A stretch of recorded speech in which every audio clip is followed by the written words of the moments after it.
Ito po ang aming mga sangkap na kakailanganin. Mayroon po tayong, ito po yung bunga ng kamote, kalabasa. Ang tawag po sa amin ito sa aming probinsya, Pangasinan, gabay. Pero ang tawag ng iba, panlan. Yan po yan. Hindi ko alam kung ano pang tawag sa inyo yan.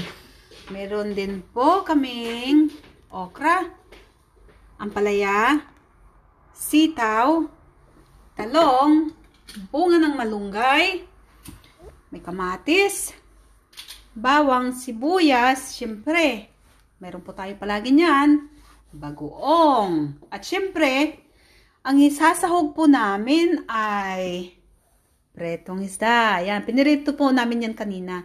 So, isasahog din po namin yan sa ating gulay. Okay, so, nakaready na po yung kalan, yung aming paglulutuan. Ayan. Okay. Umpisahan na po.